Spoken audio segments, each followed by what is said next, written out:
this is Ray at Drop of Golden Tarot, and I am here today doing a VR to Boho Tarot's hashtag Hearth and Home decks. I've watched a couple of different people do VRs, and I thought I would jump in on this one. Really inspired by Peekaboo Rose doing her 5 VRs in 5 days. I'd like to say I'm going to do the same thing, but I don't know if I'm that ambitious. So we're going to start with our prompts. First is Hearth and Home, the deck that feels like coming home. And so for that, I pulled out the Aquarian Tarot. And let me see if I can zoom in a little bit and still see the deck. Okay, so I picked the Hearth and Home, or I picked the Aquarian for the deck that feels like coming home. Let me see if I can get the glare off of it. Okay, because this is my first deck. This deck was gifted to me in 1983. It was the deck that I learned tarot with.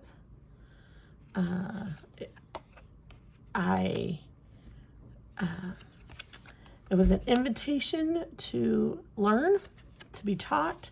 It was an invitation into a community. I had a person that kind of took me under their wing, taught me tarot, which was good because otherwise I'd only had this little white book to go on. There wasn't the resources, the videos and stuff back then. In the shop where these were sold, I don't even remember if there was a book on. There's a little advertisement for a book in the thing that you could mail away to get. But this was my significator card, I was told, when I first started tarot. So yeah, this is my first deck, and it brings back a lot of memories of first learning about occult, paganism,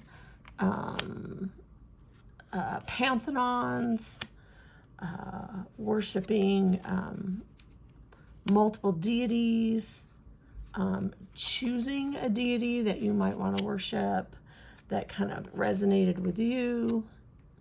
Of course, back at that time, it was also a lot of groups that we did D&D with, did some rituals with. So this was like my first introduction into the occult, the witchcraft, and the tarot world. So this is definitely my coming home deck. I don't use it a lot anymore. If you can see, the edges are a little, they feel smooth, but they're a little beat up. I tried to run a marker. I thought maybe, like 2 years ago, I thought maybe I'd edge that, and then it was like skipping along there, so I didn't. I'll just leave it. It's kind of a dinged up way, but so yeah, this is my Aquarian Tarot, and this is definitely my feels like coming home deck. I have an itch on my nose. I hope I don't sneeze. My next deck is the Gather Together deck. This is a deck that reminds me of family and friends. This is the Legend of Tarot, and this is by Del Sol. It can be bought on Etsy. And this is a Legend of Zelda deck. And this, I picked this one to remind me of family and friends because Legend of Zelda is the first video game that I played with friends. I remember my sister got the first like Nintendo console, and I would go to her house and play all weekend. I've just been playing Zelda for a good portion of my life in one form or another. Introduced my kids to Zelda.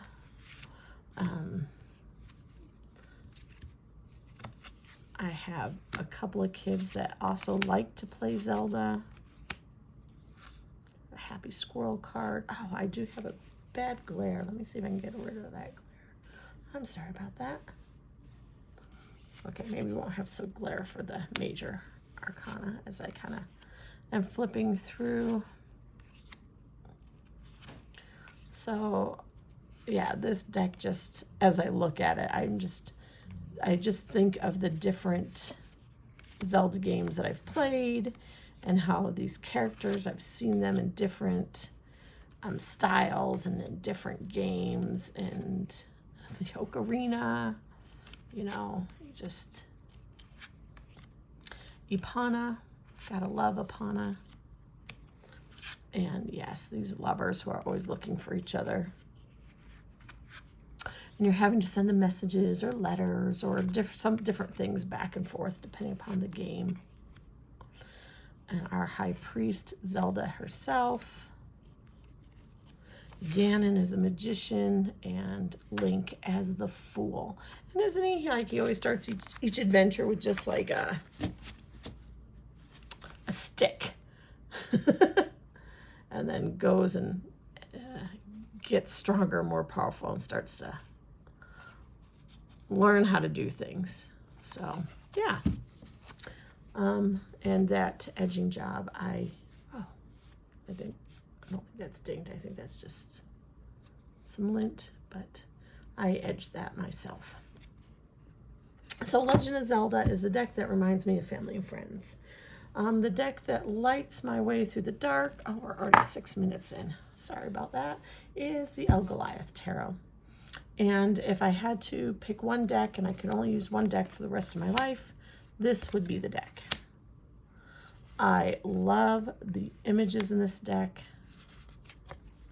I love pencil drawing anyways, and so LGoliath did do this whole deck in pencil. This is a deck that I go to when I've got something weighing on my mind, when I have problems I want to work out, when I really feel like I need an answer. This is also the deck that I go to when I feel like I know the answer, but I don't want to do it. And I need a little help reconciling that and giving myself the encouragement to do hard things. It's not like a life fluffy deck, but it's also not a mean deck. It really just helps me get in the right frame of mind to take on challenges and to look at my resources and kind of look at things from a different perspective. I've done a lot of journaling with this deck, and it speaks to me. I can see the artist interpretations. The guidebook's very good, but I also don't really need the guidebook with this deck to get everything that he meant for a person to get out of this. I can see it. I think he did just such a fine job. I don't think it's necessarily me, but I think it's the artist, and he did such a fine job in depicting the energies of these cards that I get what he's saying. It's like he's speaking my language. So I love this deck. So this would definitely be the deck that lights my way through the dark. It's the LGoliath. I know some people complain that the cards are too big, and I don't have like super small hands, but I don't have super big hands, and I just do like the little corner shuffle and then bring it in, and yeah, it works just fine for me. I'm not gonna do it right now because I have the yes and no cards and stuff like tacked on the back here that you can use if you want to use it with a pendulum, or if you want yes or no answers. The rainy days, a deck that you want to curl up with on a rainy day. So I chose for that one the Merkai Tarot by Bouchette Design Shop.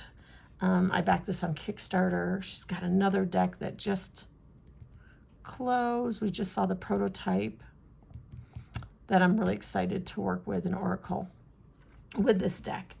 The reason I chose this for a rainy day is, one, it just feels so lush. You just want to shuffle it and work with it. It has that rose petal finish on it. Some people don't like that. I do. You kind of, the more you work with it, the more it gets broken, the easier it becomes to shuffle.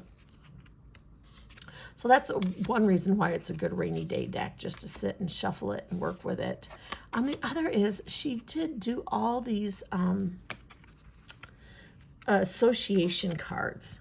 So when you're working with it, you can do associations to gems and to element, or to the different astrology associations. She has on here, and just like a lot of different associations that I haven't necessarily worked with a lot myself, so I'm interested in it. But the whole mood of the deck does remind me of a rainy day. We've got like the colors of it and the feel of it. It feels like a rainy day, and that's super comforting to me. I'm originally from New York State, and we get a lot of rain there, and I love listening to the rain hitting the roof, hitting the windows. Love sitting on the front porch, just feeling the rain coming down around me. And this deck reminds me of that in such a good way. So definitely my rainy day deck. I love it. I don't know if you can hear my dog snoring in the background. If you can, I'm sorry. He's taking a snooze on the bed behind me. He likes to be a bed boy. And look at this. Look at that Eight of Wands and the rain kind of coming into this card. Let me see if I can get this. How can this not be a rainy day deck? Look at that. Just gorgeous. I know she's re-releasing a second edition that's going to be borderless. That's super tempting, but I don't think it's going to be rose petal finish. And I love the rose petal finish. I like to feel it, but I also like how the cards, like the color is so saturated on rose petal finish. It's fabulous. Look at that Hierophant. I mean, it's kind of Emperor. Doesn't it just kind of have a rainy day forest ocean type feel to it? So yes, this is my rainy day deck, the Merkai Tarot.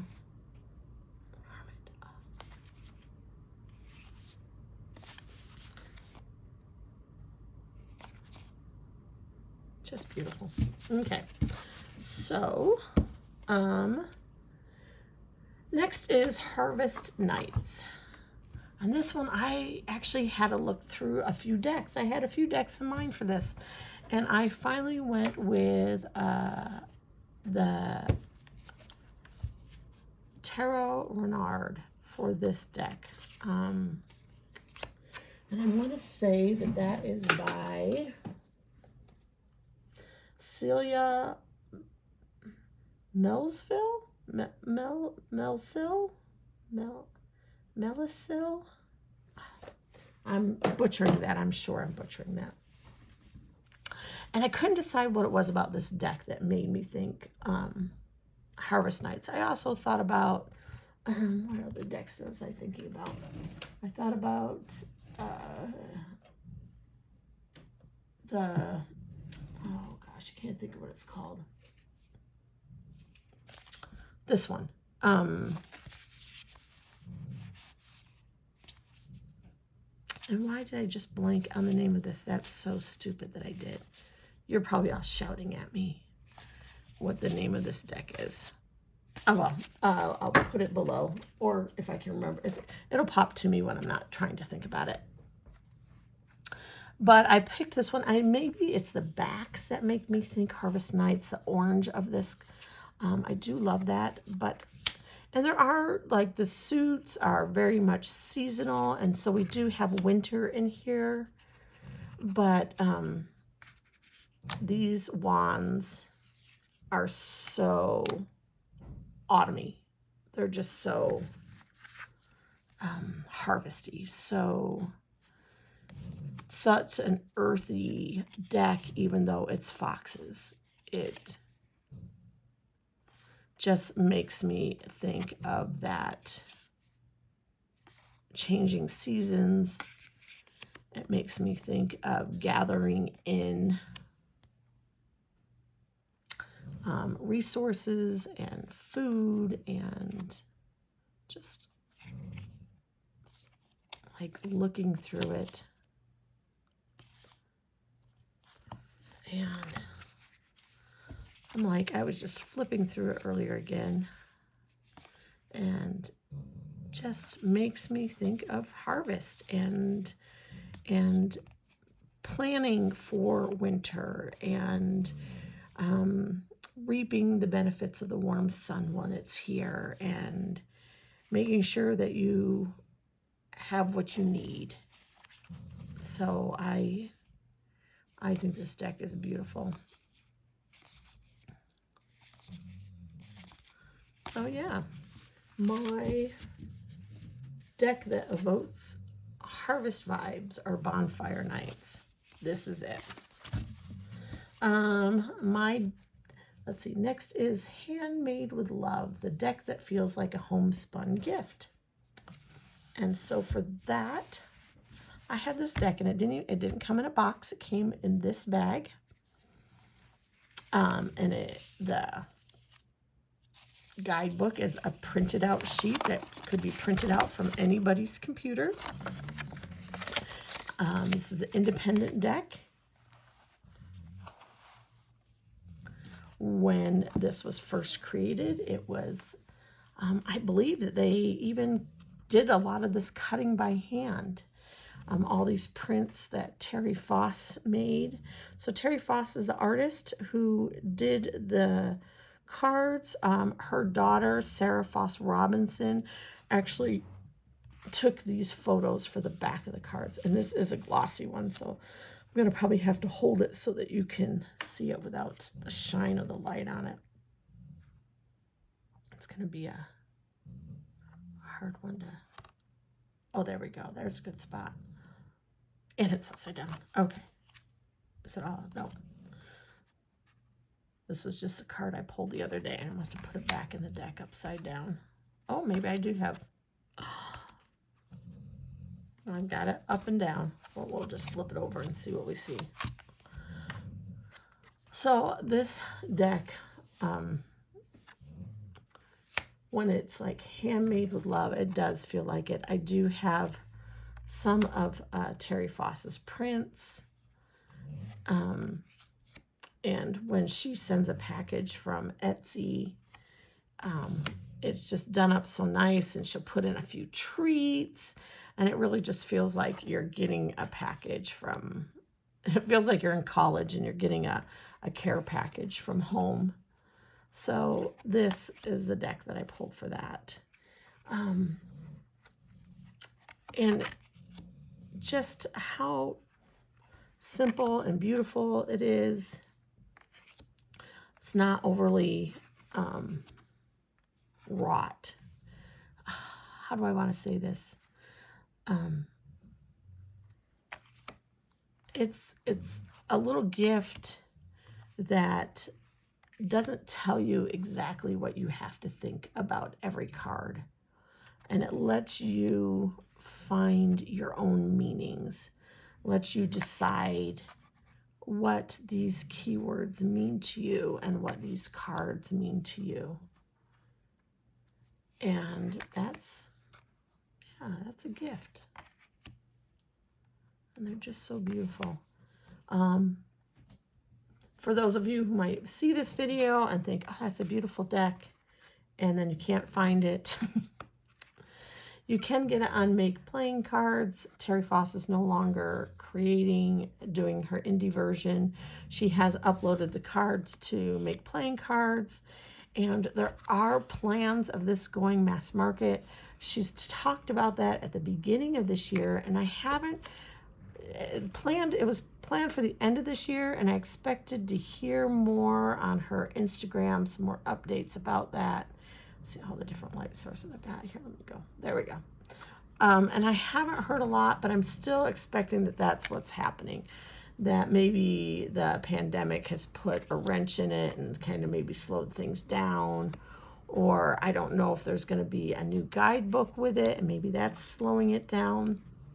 But there are plans for this deck to go mass market. So just keep an eye out for it. If you follow her on Instagram, I'm sure she'll just keep us updated there too about the mass market version of this deck. So I show it thinking, yeah, if you fall in love with it, you'll be able to get it at some point. So that is my Handmade with Love. Feels like a homespun gift.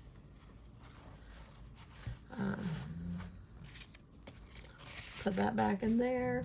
The next category is our Thankful, Grateful, Blessed, the deck that helps you appreciate the good times.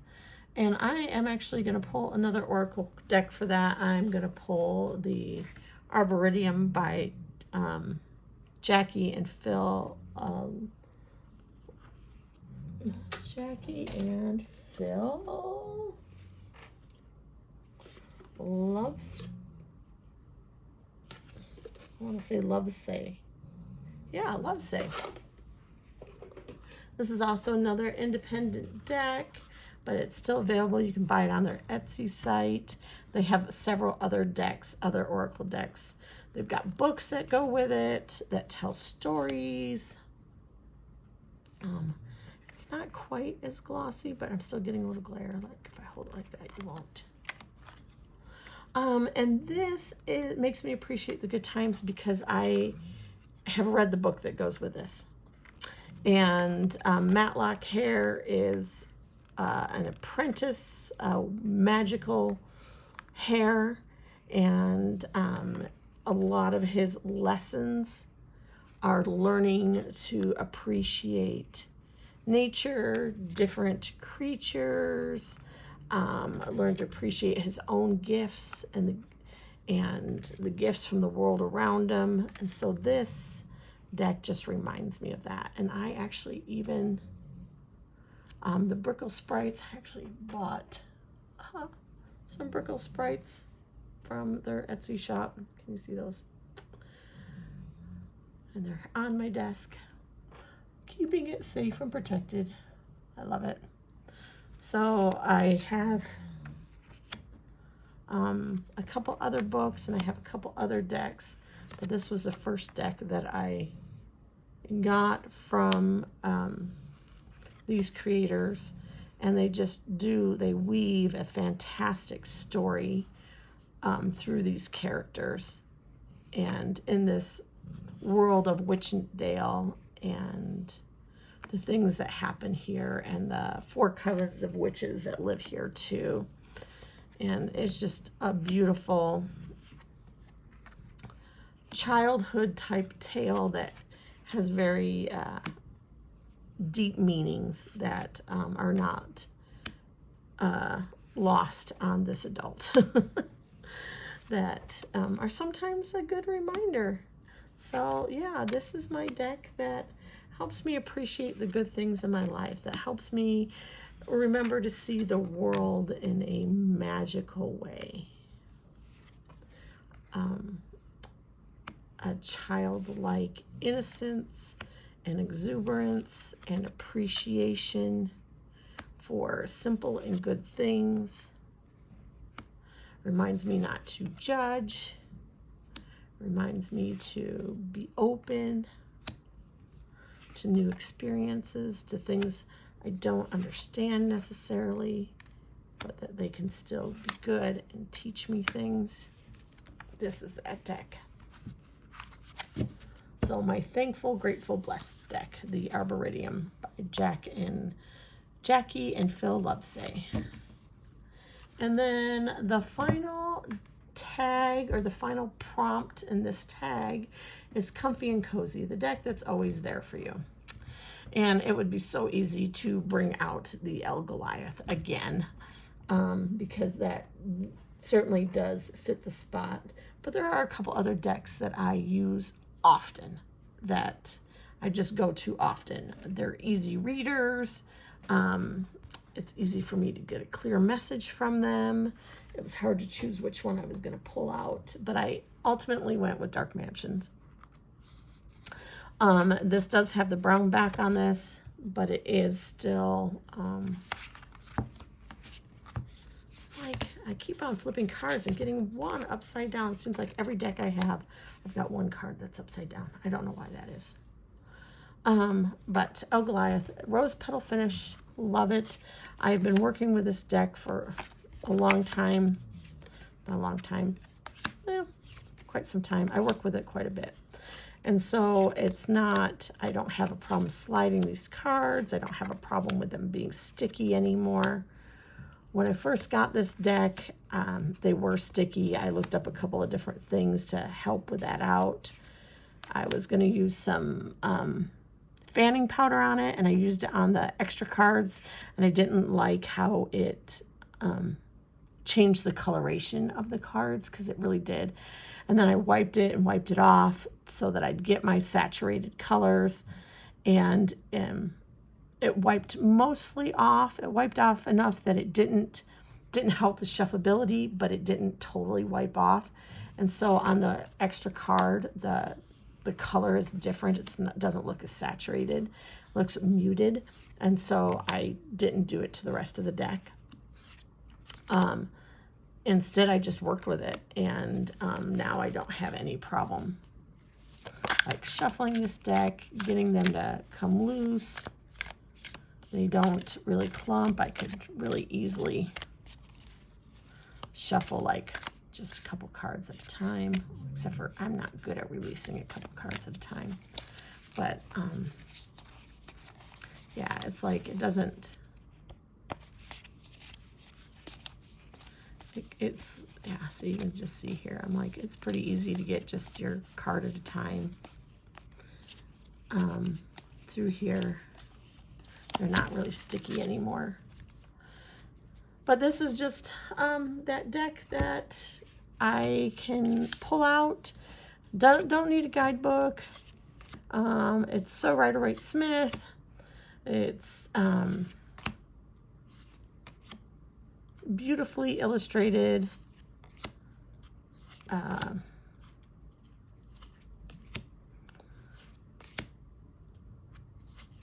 Deeply saturated colors. I just absolutely adore it.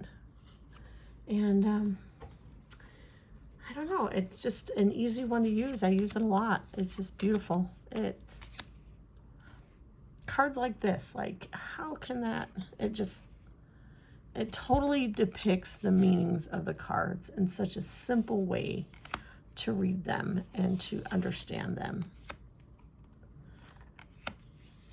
When I give readings, it's a common one for people to pick because they like the look of it.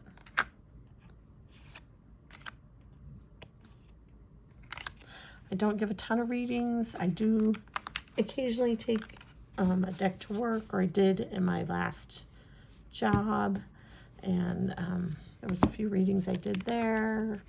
Family, on vacation. Kind of more closeted here where I live now. I don't speak a lot about my tarot at work. Just a lot of fundamental Christians around me.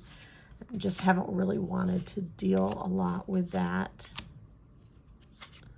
But this, when I have taken a couple choices in, this is a deck that people pick quite often. So yeah, just beautiful. So it's definitely a deck that's always there for me. And I love matte gold edges.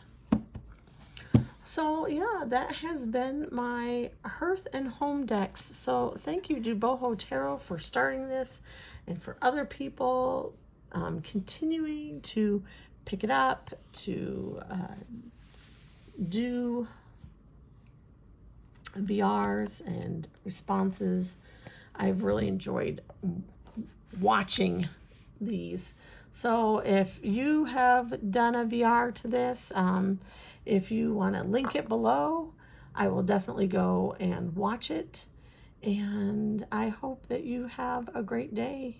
Stay safe, stay healthy, stay happy, have fun. This has been Ray at Drop of Golden Tarot. Bye-bye.